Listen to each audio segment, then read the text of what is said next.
Diabetes உள்ளவங்களுக்கு தண்ணி சத்து குறையுது, வெயிலில் போகிறாங்க, அதனால் அதுன்னா அவங்களுக்கு சுகர் அளவு ரொம்ப ஏறும் ரத்தத்தில்.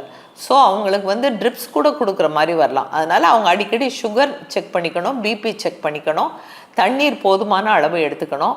சில சுகர் மாத்திரைகளே கூட யூரினில் வந்து அந்த குளுக்கோஸை வெளியேற்றதோட தண்ணி சத்தையும் வெளியேற்றும். ஸோ அப்படிப்பட்டவங்களாம் தண்ணி போதுமான அளவு எடுத்துக்கணும். யூரின் இன்ஃபெக்ஷன் ஒரு அதிகமான அளவில் ஏற்படும். தண்ணி ஒழுங்காக குடிக்கலை அப்படின்னா அவங்களுக்கு யூரின் இன்ஃபெக்ஷன் வரக்கூடிய ரிஸ்க் இருக்குது. இல்லை லைம் ஜூஸில் ஸ்டீவியா மாதிரி ஒரு கெடுதல் பண்ணாத ஆர்டிஃபிஷியல் ஸ்வீட்னர் சேர்த்துக்கலாம்.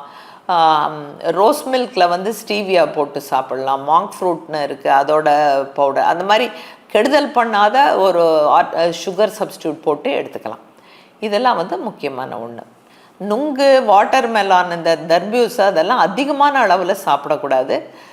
சுகர் கண்ட்ரோலாக இருக்கான்னு செக் பண்ணிக்கணும். அந்த மாதிரி பழங்கள் ஏதாவது அதிகமாக எடுத்துக்கிறோம் அப்படின்னா, வழக்கத்தை விட அது எக்ஸ்ட்ராவாக இப்போ நம்ம சேர்த்துக்கிறோன்னா மதிய சாப்பாட்டில் சாதத்தை குறைச்சிடணும். அப்போ சுகர் ரொம்ப ஏறாமல் இருக்கும். இது ஏன்னா நிறைய பேர் இந்த டயத்தில் 300 400 அப்படி சர்வசாதாரணமாக அதிகமான லெவலில் வருவாங்க. ஸோ பழங்களையும் அளவாக பார்த்து சாப்பிடணும். நல்ல பழங்கள்னாலும் சுகர் வாட்ச் பண்ணிக்கணும்.